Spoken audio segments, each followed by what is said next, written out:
আসসালামু আলাইকুম, welcome to blog story. আপনারা যে যেখান থেকে আমার ভিডিওটি দেখছেন অবশ্যই লাইক কমেন্ট করে আমার পাশে থাকবেন। আজকের এই ভিডিওতে থাকছে আমার আজকের সারাদিনের কাজকর্ম। আজ আমি রান্না করব শুটকি দিয়ে আলু বেগুন আর মুরগির মাংস। আমার একটি শর্ট ভিডিওতে কিছু আপু খারাপ কমেন্ট করেছেন। আপনাদের ভালো কমেন্টগুলো আমাকে ভিডিও বানাতে আরো উৎসাহিত করে। রান্না করতে আমার যা যা প্রয়োজন হয় আমি সবগুলো একসঙ্গে বসে করে ফেলি, যাতে বারবার উঠতে না হয়। এভাবে করলে আমার মনে হয় কাজটা একটু বেশি তাড়াতাড়ি হয় এবং সুবিধাও বটে।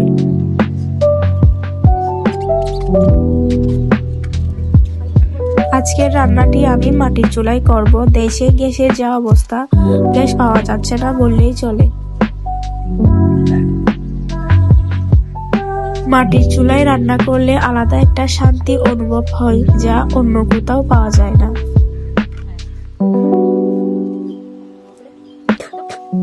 বেগুনগুলো বাজার থেকে কিনে আনা হয়েছে বেশ কিছুদিন হলো।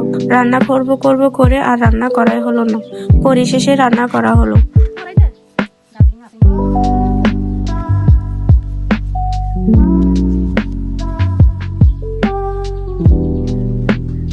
আমি এই প্রথম লং ভিডিও দিলাম, জানি না কেমন হয়েছে, অনেক বেশি নার্ভাস লাগতেছে।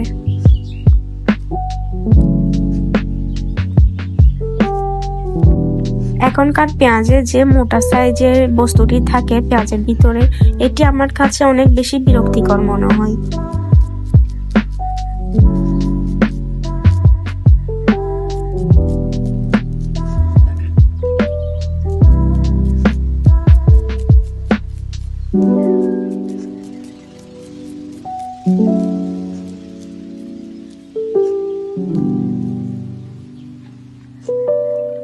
আমার সব কাটাকাটি শেষ, এখন চুলায় রান্না বসানোর পালা।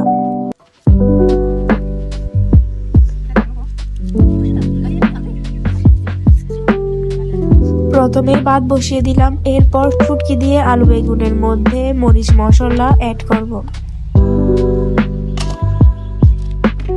আজকের ওয়েদারটা অনেক বেশি খারাপ, চুলায় আগুন ধরাতে অনেক বেশি কষ্ট হয়ে গিয়েছিল।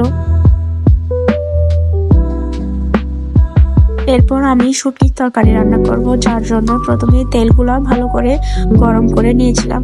ওয়েদারের কারণে ক্যামেরায় ভালো করে কিছু দেখাও যাচ্ছে না, বাতাসের কারণে ক্যামেরা অনেক নড়ছিল। পেঁয়াজগুলো ভালো করে ভেজে তারপর সবজিগুলো ঢেলে দিব।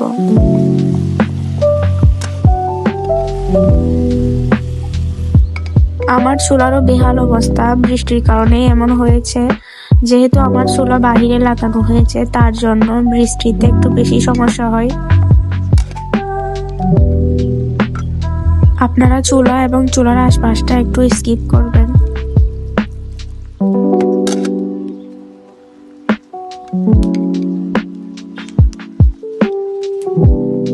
চলেন আজকের ওয়েদারটা একটু আপনাদেরকে দেখায় কি অবস্থা।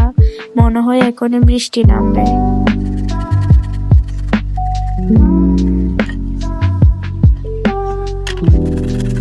কাটাকাটি শেষ হওয়ার নামই নিচ্ছে না। এরপর মুরগির মাংসগুলো ভালো করে ধুয়ে এর মধ্যে মরিচ মশলা হলুদ জিরার গুঁড়া পরিমাণ মতন দিয়ে দিব। তারপর দিব একটি তেজপাতা, দুটি থেকে তিনটি এলাচ দিয়েছি, লং দারচিনি সবগুলো সুন্দরভাবে ধুয়ে দিয়ে দিব। এরপর একটি টমেটো কুচি দিয়ে দিব। সবকিছু দেওয়া হলে গরম তেলে পেঁয়াজগুলো বেশ কিছুক্ষণ ভেজে নিব। এরপর আদা রসুন দিয়ে আবারও বেশ কিছুক্ষণ সুন্দর করে নেড়ে চেড়ে নিয়ে নিব। বেশ কিছুক্ষণ নাড়ার পর মুরগির মাংসগুলো ঢেলে ঘুরে দিব।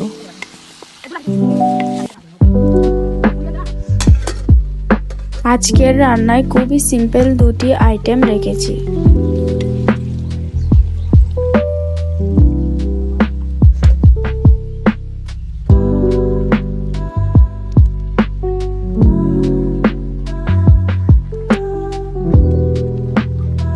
রান্নার শেষ মুহূর্তে মোটরটি ছেড়ে কিছু ফ্রেশ পানি নিয়ে নিলাম খাওয়ার জন্য।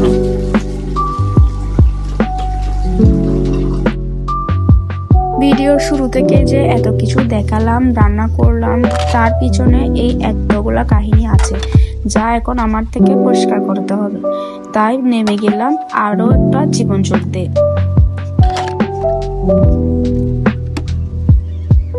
রান্না করতে আমার ভালো লাগলেও রান্নার পরের এই ধোয়ার যুদ্ধটা আমার একটু ভালো লাগে না।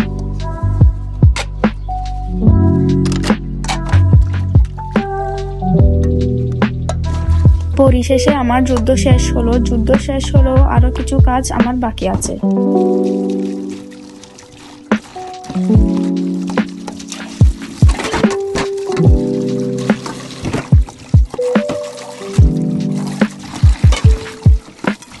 রান্না শেষে চুলার অবস্থা বেজায় খারাপ, তাই চুলাটাকে একটু মানুষের মতো মানুষ করতে চুলার আশপাশটা সুন্দর করে জাল দিয়ে দিলাম, এতে চুলাটাকে একটু সুন্দর দেখায়। আজকের ভিডিওটি আপনাদের কাছে কেমন লেগেছে অবশ্যই কমেন্টে জানাবেন। আমার ভিডিওটি সম্পূর্ণ ধৈর্য সহকারে দেখার জন্য আপনাদেরকে অসংখ্য ধন্যবাদ।